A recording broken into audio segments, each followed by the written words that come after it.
Hello, CD again. Welcome back to Truth Matters.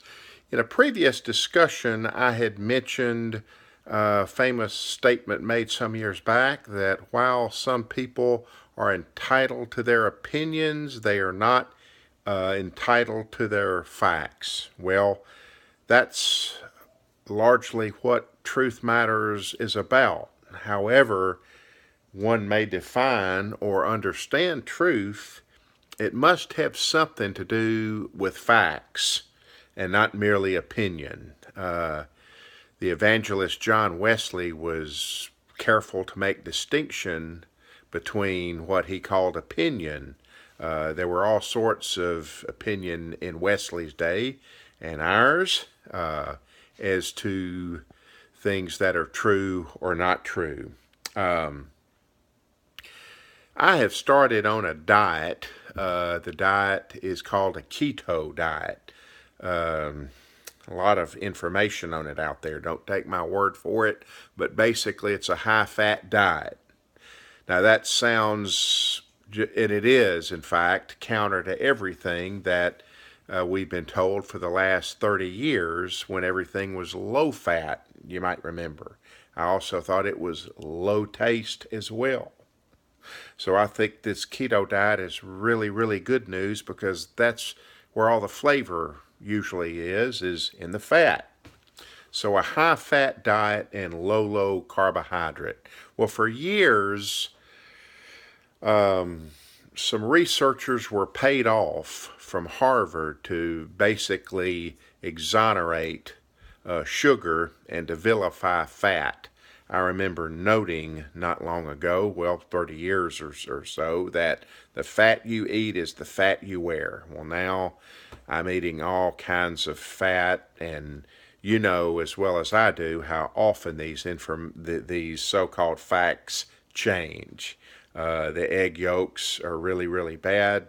Don't eat 3 eggs a week or so, and now eat as many egg yolks as you like because that's where all the good stuff. Well, do facts actually change? I would say that our perception of them changes.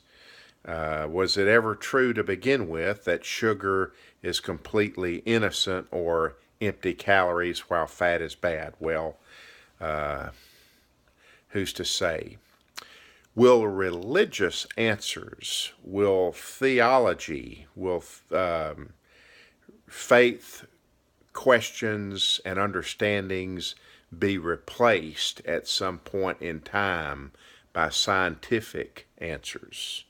Will scientific facts and explanations replace all religious understanding?